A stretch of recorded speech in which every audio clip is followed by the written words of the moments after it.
I'm Ben Moore. I'm the sustainability leader at RS&H. And what that means is I work with communities every day about how to make them more sustainable. As we move forward and the world works on this problem of sustainability, transportation is emerging as the most difficult challenge remaining to solve in the sustainability space. The universal metric that you can use to measure how sustainable our civilization is or a city is greenhouse gas emissions. Greenhouse gas emissions occur when you turn the key in your gasoline vehicle, and that's what comes out of the tailpipe, among some other things. It also happens when you switch on the light in your house because that power is being produced in a power plant somewhere else in the community. So the big sources of greenhouse gases are power production and transportation. The electric sector has done a great job over the past 10 years or so of decarbonizing their power production. So in Florida, we've moved away from coal and into natural gas, and that means that all the electricity we use is greener than it was 10 years ago, a lot greener. But the transportation sector, hasn't had as much progress. So while it used to be that most of the emissions came from the power sector, as it's gotten cleaner, the transportation sector has not really moved, and now it's the main source of emissions.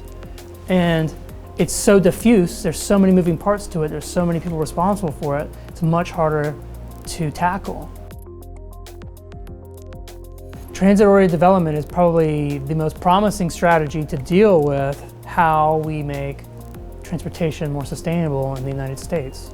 And the way that it has such a large impact is that it takes cars off the road by concentrating all the things that people want to do during their day, whether they want to work or they want to play or they want to live, put it all in the same space, connect it with transit so that ideally you wouldn't need a car at all in your life. So right now in Northeast Florida, it's common to rely entirely on your car to take your children to school and then drive across town to your job, and then maybe pick your children up from school and take them to their after-school activity, and then go out to dinner, and you spent your entire day in the car. TOD would allow you to perhaps reduce your trips quite a bit, and every trip you can take off the road is great for the environment. The traditional model of development in Florida has been called sprawl, and that means sort of uncoordinated use of land without restriction. So we have housing needs. The 1,000 people come to Florida every day. They need to live somewhere.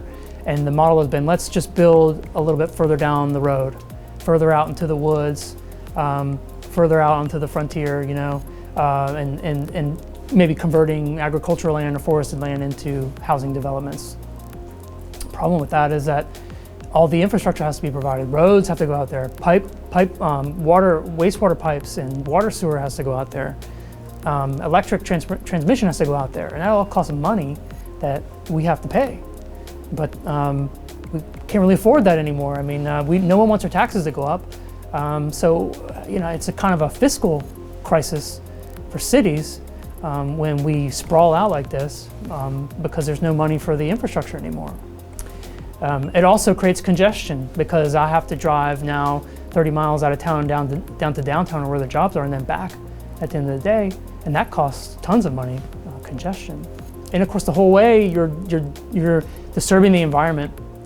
So it's very bad for air quality, very bad for water quality, very bad for greenhouse gas emissions, and it's I think the average American spends something like 30 plus minutes a day commuting to and from work, and you add that up over the course of a year, there's nothing more valuable than your time, and that's being lost to sprawl.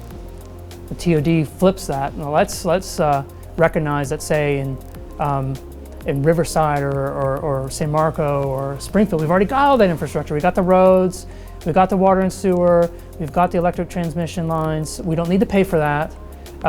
Let's direct development there where we don't have to pay for those things all over again. And it's already near where the jobs are, and we get all this time back in our lives. And all the environmental problems are being reduced.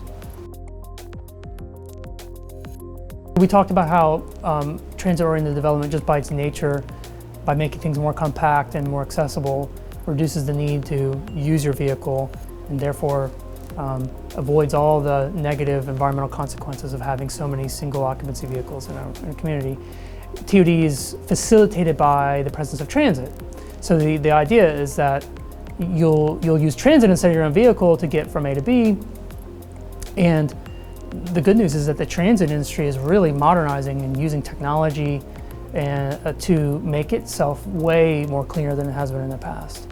It's already better environmentally to be using transit than it is to use your vehicle, but until recently it hasn't been as convenient. TOD makes it convenient, and then the technology is becoming greener. Electric vehicles, compressed natural gas buses,